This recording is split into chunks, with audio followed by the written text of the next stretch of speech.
All right. Good morning, everybody. Continuing in 1 Samuel 7, the story of the ark. Being lost, being returned, question mark, so forth and so on. And the men, chapter 7, 1 Samuel, page 286 in the scriptures, question mark. And the men of Kiriath Yarim came and took the ark of Yahweh and brought it into the house of Abinadab on the hill and set apart Eleazar his son to guard the ark of Yahweh. And it came to be from the day that the ark remained in Kiriath Yarim that the time increased, and it came to be 20 years. And all the house of Israel lamented after Yahweh. And Samuel spoke to all the house of Israel, saying, if you return to Yahweh with all your hearts, then put away the foreign mighty ones and the Ashtaroth from among you. The Ashtaroth, wow. Ashtaroth, Asherim, carved phalluses. You know what else is an Asherim? I can see him. Obelisk. There you go. An obelisk. The obelisk and the Asherim. Look on top of any church, most churches. You know what you'll see? An obelisk. That's a pagan phallic symbol. Has been forever and a day. Father Yah tells us to have nothing to do with those things, and yet we put them on top of churches that are supposed to be dedicated to him all the time. And don't even get me started on Helios Christos and the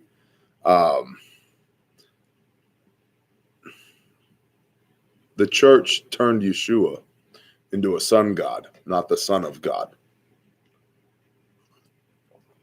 That's how you get Christians today celebrating Christmas that has got nothing to do with Yahweh. It's extra biblical. It's got nothing to do with the Bible. Put away your Ashtaroths and your foreign mighty ones, your false gods, and prepare your hearts for Yahweh and serve him only, so that he delivers you from the hand of the Philistines. And the children of Israel put away the Baals and the Ashtaroth and served Yahweh only. So they were in captivity. Their life was a crap show. They couldn't figure out why. What do we do? This sucks. Oh, turns out you're not actually worshiping Yah. You might be paying lip service to it. You're not actually worshiping Yah. And Samuel said, gather all Israel to Mitzpah and let me pray to Yahweh for you. And they gathered to Mitzpah and drew water and poured it out before Yahweh. And they fasted that day and said there, we have sinned against Yahweh. And Samuel rightly ruled the children of Israel at Mitzpah. So they repented. We have sinned against Yahweh. And when the Philistines heard that the children of Israel had gathered together at Mitzpah, the princes of the Philistines went up against Israel. And the children of Israel heard of it and were afraid of the Philistines. And the children of Israel said to Samuel, do not cease to cry out to Yahweh, our Elohim, for us, that he would save us from the hand of the Philistines. And Samuel took a suckling lamb and offered it as an ascending offering completely to Yahweh. And Samuel cried out to Yahweh for Israel, and Yahweh answered him. And it came to be, as Samuel offered up the ascending offering, the Philistines drew near to battle against Israel. But Yahweh thundered with a great noise on that day on the Philistines and troubled them, and they were smitten before Israel. And the men of Israel went out from Mitzpah and pursued the Philistines and struck them as far as below Beth Kar. And Samuel took a stone and set it up between Mitzpah and Shen and called its name Ebenhezar, saying, thus far Yahweh has helped us. Thus the Philistines were humbled and no longer came into the border of Israel. And the hand of Yahweh was against the Philistines all the days of Samuel. And the cities which the Philistines had taken from Israel were returned to Israel, from Ekron to Gath. And Israel recovered its border from the hands of the Philistines. And there was peace between Israel and the Amorites. And Samuel rightly ruled Israel all the days of his life. And each year he made the rounds of Bethel, and Gilgal, and Mitzpah, and rightly ruled Israel in all those places. Then he returned to Ramah, for his home was there, and there he rightly ruled Israel. And there he built a slaughter place to Yahweh. And it came to be, when Samuel was old, that he made his sons rulers over Israel. And the name of his firstborn was Yoel. And he named his second Abiyah, rulers in Beersheba. But his sons did not walk in his ways, and turned aside after their own gain, and took bribes and twisted right ruling. And all the elders of Israel gathered together and came to Samuel at Ramah, and said to him, Look, you are old, and your sons do not walk in your ways. Now appoint for us a king, a sovereign, to rule us like all the nations. But the word was evil in the eyes of Samuel when they said, Give us a king to rule us. So Samuel prayed to Yahweh. And Yahweh said to Samuel, Listen to the voice of the people and all that they say to you, for they have not rejected you, but they've rejected me from reigning over them, according to all the works which they have done since the day that I brought them up from Mitzrayim, even to this day, forsaking me and serving other mighty ones. So they are doing to you too. And now, listen to their voice, but you shall certainly warn them, and shall make known to them the ruling of the sovereign who does reign over them. So Yahweh says, all right, they want a king, we'll give them a king. Now, it's interesting to me because Samuel's kids are not up to the task.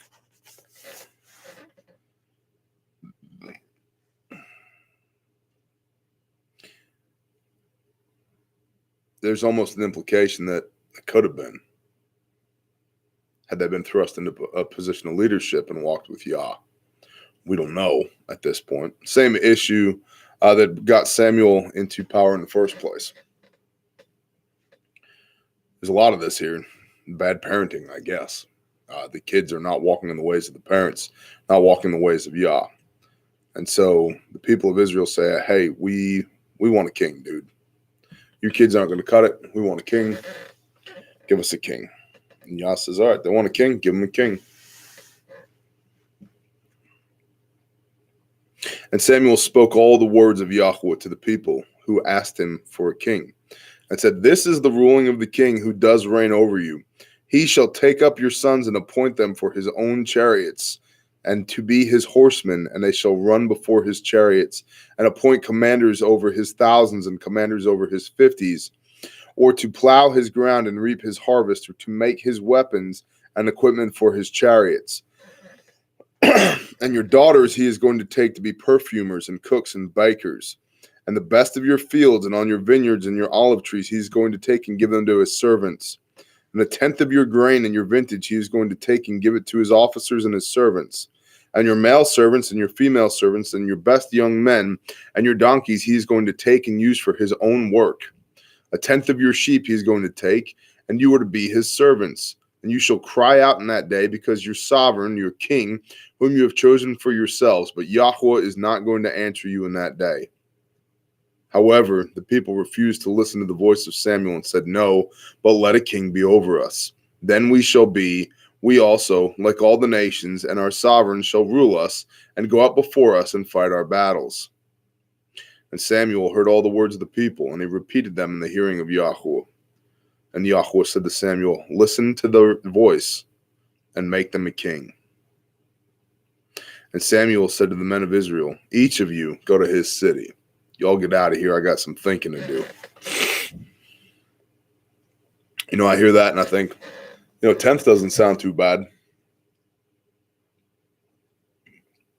I don't know what level you're taxed at, but a 10th doesn't sound too bad to me. Chapter 9.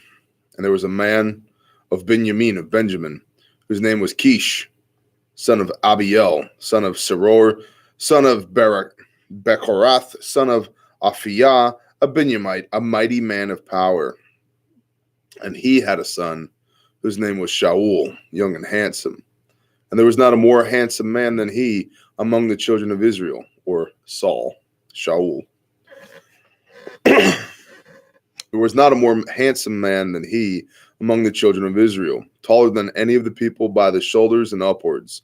And the donkeys of Kish, fathers of Shaul, were lost. And Kish said to his son Shaul, please take one of the servants with you and arise and go seek the donkeys. And he passed through the mountains of Ephraim and through the land of Shalashah, but they did not find them. Then they passed through the land of Shalim, but they were not there. Then they passed through the land of the Benjamites, but they did not find them. They came to the land of Suf, and Shaul said to his servant who was with him, come, let us turn back, lest my father stops thinking about the donkeys and becomes worried about us. And he said to him, see, there is a man in this city, a man of Elohim. And the man has fat thumbs and flipped 2 pages instead of 1. And the man is esteemed. All that he says comes true without fail.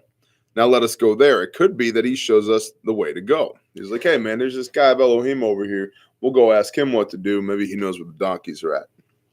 And Shaul said to his servant, but look, if we go, what do we bring the man? For the bread in our bags is all gone, and there is no present to bring the man of Elohim. What do we have?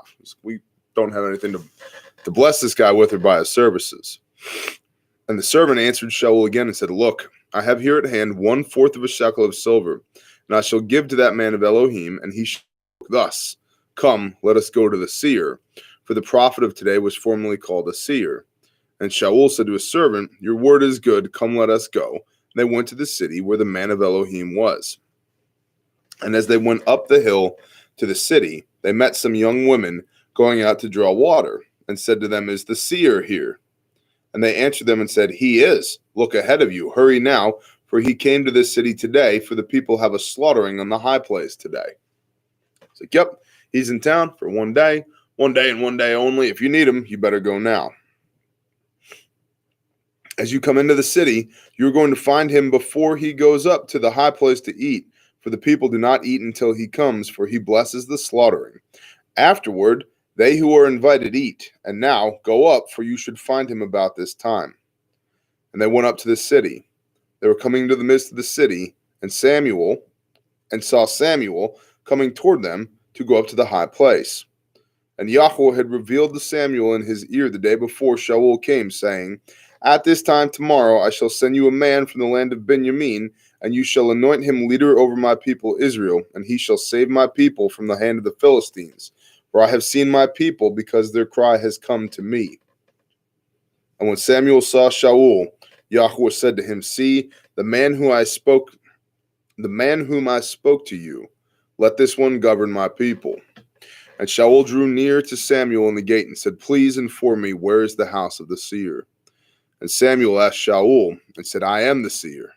Go up before me to the high place, for you shall eat with me today, and tomorrow I shall let you go and make known all that is in your heart. As for your donkeys that were lost 3 days ago, do not set your heart on them, for they have been found. And on whom is all the desire of Israel? Is it not on you and your father's house? And Shaul answered and said to him, am I not a Benjamite of the smallest of the tribes of Israel, and my clan of the least of all the clans of the tribes of Benjamin? Why do you speak to me like this?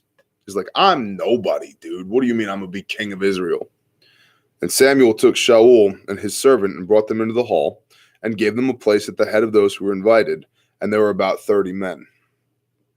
And Samuel said to the cook, bring the portion which I gave you, of which I told you to set aside. And the cook brought out the thigh with its upper part and set it before Shaul. And Samuel said, see what was kept back. It was set aside for you. Eat, for it has been kept for you for this appointed time, saying, I have invited the people. I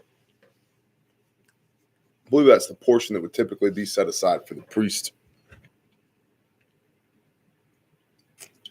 But I cannot remember off the top of my head because I have an absolutely wonderful splitting headache right now. Good times.